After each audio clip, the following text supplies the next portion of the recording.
სახელითა მამისათა, დადისათა, დასულისა, წმინდისათა ჩვენთან არსმერთ. ასто იყოს.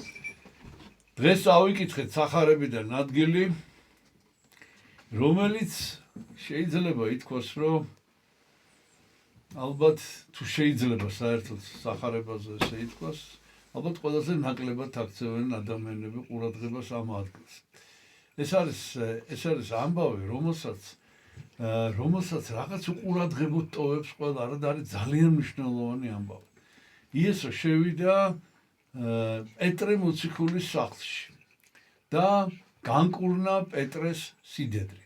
დღეს ბევრი რამე წავიკითხეთ სახარებაში, ძალიან კიდევ ბევრი ამბავი იყო აღწერილი, მაგრამ მე მინდა ამაზე გავამახვილო ყურადღება. წარმოიდგინეთ, ესე იგი იესო პეტრესთან მივიდა სახლში, ესტუმრა პეტრე მოციქულს, ესტუმრა და რო შევიდა სახლში, აღმოჩნდა, რომ მისი სიდედრი იყო ლოგინად ჩავარდნილი. ვერ დგებოდა. და რა თქმა უნდა, პირველი რაც გააკეთა იესო, მოინახულა, მივიდა მის ოთახში და განკურნა პეტრეს სიდედრი. და შემდეგ ესე წერია, რომ წამოდგა ეს სიდედრი და ემსახურებოდა პეტრე იესოს და მის მოციქულებს. რატო არის ეს ადგილი ძალიან მნიშვნელოვანი? ბევრი ადამიანი განკურნა, იმ დღესაც ბევრი ადამიანი განკურნა იესო და საერთოდ ძალიან ბევრი ადამიანი განკურნა. და პეტრეს სიდედრის განკურნება რითი არის განსაკუთრებული? რითი არის განსაკუთრებული და თუ პეტრეს ყავდა სიდედრი, ეს იმას ყავდა, რომ ნიშნავს, რომ ყავდა ცოლი. რასაც არავინ ასად არ არის ყველგან ხაზგასმული სახარებაში, რომ პეტრეს ცოლი ყავდა. და ვინ იყო პეტრეს ცოლი? ძალიან საინტერესო ამბავია. და თუ ყავდა პეტრეს ცოლი, ბუნებრივია, რომ ადამიანმა იფიქროს, რომ ამ ხელა მოციქულს ახლა ღმერთი არ დასჯიდა უშვილობით, იმიტომ რომ ებრაელებში უშვილობა იცოდოთ ითვლებოდა ძალიან. თუ ცოლი არ ყავდა, თუ ცოლი ყავდა ებრაელზე შვილი არ ყავდა, ითვლებოდა, რომ რაღაცა ძალიან არის დაშავებული. და ამიტომ ცხადია, რომ პეტრე მოციქულს სავარაუდოდ ეყოლებოდა შვილი. აი ამას არავინ არ აქცევს ყურადღებას. და შემდეგ გაირკვა, რომ თურმე მართლა ყავდა ეს შვილი. ოღონდ ეს არის უკვე გადმოცემა სახარებაში არ წერია და ყავდა შვილი, რომელსაც ერქვა სახელი, რა თქმა უნდა. ეს სახელი იყო აურელია, ანუ ოქრო ერქვა სახელად, იმიტომ რომ ოქროს გოგო იყო რაღაც განსაკუთრებული. მაგრამ ესე იგი ყველა ეძახდა სხვანაირად. ყველა ეძახდა როგორც პეტრეს ქალიშვილს. ჩვენ ქართულში არ აქვს ეს ასეთი მიმართვა. თვითონ ქართულ ენაში არ არის ამისი შვილი. თქვათ, აი პეტრონილა, ეს არის ბერძნული და ლათინური. რუსულად არის პეტროვნა. ხო და აი ესე ეძახდნენ. მამის სახელით მიმართავდნენ ძირითადად. იმიტომ რომ ცხადია რატომაც, ხო, პეტრეს ქალიშვილი იყო. და ჩვენ პეტრონილაზე გვისაუბრია, რა თქმა უნდა, ჩვენ გვაქვს წმინდა ნაწილი, წმინდა პეტრონილასი, აურეა პეტრონილასი. გვაქვს წმინდა ნაწილი და მისი გამოსახულებაც არსებობს, ხატიც არსებობს და პეტრონილას შესახებ ვისაუბრია, ცოტა ხნის წინ ხონდა ეს საუბარი ჩვენ და არის კიდევ ერთი ძალიან მნიშვნელოვანი გარემოება, რომ პეტრონილა ფარველად აირჩია საფრანგეთის ეკლესია. იმიტომ რომ საფრანგეთის ეკლესია თვლის თავს რომის ეკლესიის შვილობილად. ეს ახლა ცხადია ძველი დროიდან მოყოლებული ამბებია. მაშინ როდესაც ჩვენ ყველანი ერთად ვიყავით, არ იყო განყოფა ჩვენ შორის და აი რომის ეკლესიის მემკვიდრედ თვლიდა თავს საფრანგეთის ეკლესია და ამის ნიშნად, რადგან რომის მფარველი არის პეტრე მოციქული, საფრანგეთის ეკლესიის მფარველი არის სწორედ აურეა პეტრონილა. და შეგვეციოს მისი მადლი და პეტრეს სიდედრის სახელი არ არის ცნობილი და არც ცოლის სახელი არ არის ცნობილი, მაგრამ აი ქალიშვილის სახელი ცნობილია.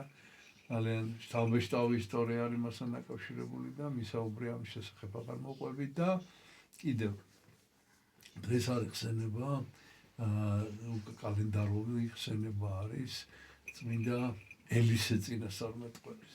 უდიდესი წინასწარმეტყველი იყო და მის შესახებ მე მისაუბრია, ამიტომ აღარ მოყვები ხა, მაგრამ ერთი რამის კი მინდა ძალიან გაუსვა ხაზი. რა არის აი პირველი რა გახსენდება ადამიანს ელისე წინასწარმეტყველს რო ახსენებ. ელისე წინასწარმეტყველმა ილია წინასწარმეტყველის მოწაფე იყო და სთხოვა ილიას რომ ამ ქვეყანას რო დატოვებო შენი მოსასხამი, ანუ ხალენი ქართულად ეს მოსასხამი მე დამიტოვეო. და ილიამ უთხრა რომ კი ბატონო, მე არა ვარ წინააღმდეგი, ოღონდ შენ უნდა იყო ფხიზლად. და შენ არ უნდა გამოგეპაროს ჩემი ამ ქვეყნიდან გასვლის აი ეს დროს უნდა იყო ფხიზლად და უნდა დაინახო როგორ მივდივარ ამ ქვეყნიდან. ესე იგი ელისე წინასწარმეტყველი იყო ძალიან ფხიზელი ამის შემდეგ განსაკუთრებით და მან იგი სულთან დაყვებოდა ილიას არასოდეს არ ტოვებდა და მან დაინახა როგორ ჩამოვიდა ცეცხლოვანი ცხენებით, ცეცხლოვანი ეტლი როგორ ჩამოვიდა და როგორ აღიტაცა ზედათ ილია და დაუძახა რომ ხედავ, აი ხედავ როგორ მიდიხარო და დამიტოვე ეს ხალენიო და რა იყო ეს ხალენი ესეთი განსაკუთრებული ხალენი იყო, ამ ხალენით ილია დიდსასწაულებს ახდენდა და აი საიდანაც ამბობდა იქითკენ რომ მიდიოდნენ მაგალითად ეს ხალენი მდინარე იორდანეს შეახო, გადააფარა და გაიხსნა მდინარე და გაიარეს ფეხით. და აი ელისე რო ბრუნდებოდა ამ ხალენით, ელისემაც იგივე გააკეთა. ასე რომ ალბათ ბევრი რამ ელისე წინასწარმეტყველთან ძალიან მნიშვნელოვანია.